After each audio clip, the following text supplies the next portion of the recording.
Amerika Serikat selalu memiliki banyak cara untuk menekan sebuah rezim. Bukan rahasia, negeri Paman Sam akan mengerahkan taktik dari diplomasi, tekanan ekonomi hingga kekuatan militer. Namun di Iran, setiap langkah yang akan diambil membawa resiko besar. Ancaman yang semakin keras dari negeri Paman Sam membuat dunia menunggu langkah selanjutnya. Lantas, jika Amerika Serikat bertindak, strategi apa yang akan diambil? Simak selengkapnya dalam video berikut.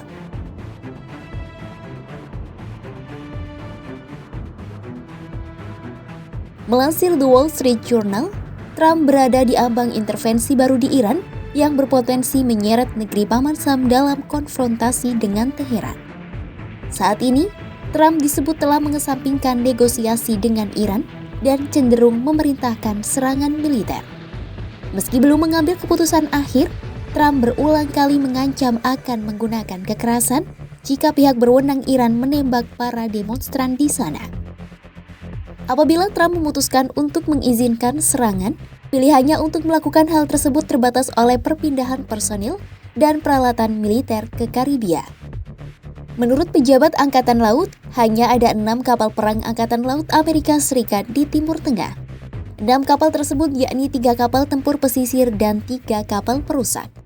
Selain itu, tidak ada kelompok serang kapal induk di dekatnya sejak Trump memerintahkan kelompok kapal induk Gerald R. Ford dipindahkan dari Mediterania ke Karibia Oktober 2025. Pentagon juga masih memerintahkan serangan rudal Tomahawk dari kapal perusak di Timur Tengah serta mengirimkan pesawat pembom dan jet tempur yang ditempatkan di wilayah tersebut yang dilengkapi dengan senjata jarak jauh.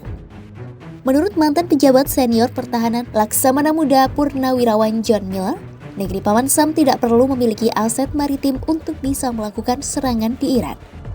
Hal itu seperti yang dilakukan Washington saat menyerang kemampuan nuklir mereka dengan pesawat pembom B-2. Namun, tanpa pesawat tempur yang menyertai kapal induk, militer mungkin akan kesulitan untuk dengan cepat menyusun paket serangan yang biasanya mencakup pesawat tempur tambahan dan pesawat pengacau sinyal elektronik untuk perlindungan. Melindungi pasukan Amerika yang ditempatkan di wilayah itu juga menjadi lebih sulit tanpa kapal induk dan kapal perusak yang menyertainya, dilengkapi dengan sistem tempur Aegis yang memberikan kemampuan untuk menembak jatuh rudal yang datang.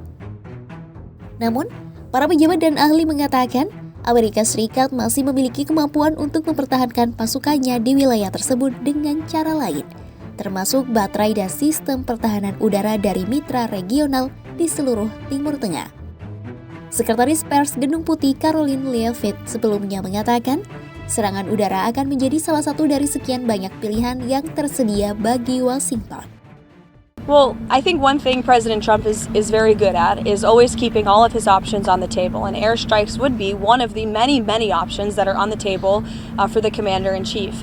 Diplomacy is always the first option for the president. He's told all of you last night that what you're hearing publicly from the Iranian regime is quite differently from the messages the administration is receiving privately, and I think the president has an interest in exploring those messages. However, with that said, the president has shown he's unafraid to use military options if and when he deems necessary, and nobody knows that better than Iran.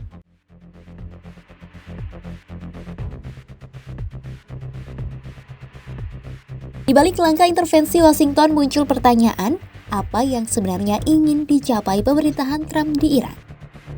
Melansir BBC, tidak tahu pasti apa tujuan sebenarnya Trump dalam permasalahan kali ini. Peneliti senior dalam program Timur Tengah di Center for Strategic and International Studies, Will Todman mengatakan sulit memastikan tindakan apa yang akan diambil Trump. Todman mengaku tidak tahu apa tujuan sebenarnya Trump dalam hal ini. Menurutnya, Trump mungkin mencoba memengaruhi perilaku rezim Iran, bukan menggulingkannya. Ia menilai risiko perubahan rezim sangat besar sehingga pihaknya belum percaya hal tersebut adalah tujuan utamanya.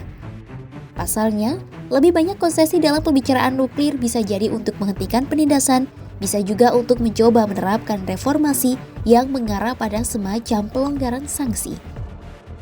Sebagian orang percaya, pemogokan terbatas bisa membantu mendorong para demonstran, sekaligus memberi peringatan kepada rezim akan kemungkinan hal yang lebih buruk lagi. Seorang peneliti di program Timur Tengah dan Afrika Utara di Chatham House, Bilal Saab mengatakan, Trump hanya perlu menembak untuk menimbulkan kepanikan di dalam rezim.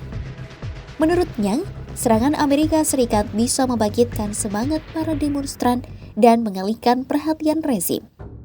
Namun, Saab mengatakan tindakan militer juga bisa menjadi bumerang. Amerika Serikat berada di titik keputusan paling krusial terkait Iran. Trump telah mengirimkan sinyal kuat bahwa intervensi kemungkinan dilakukan dengan serangan militer setelah laporan ribuan korban jiwa akibat penindakan brutal terhadap demonstran.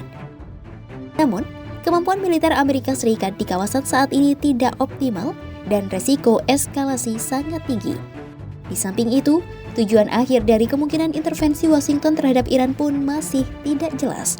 Simak terus update berita-berita menarik lainnya hanya di kanal YouTube Kompas.com.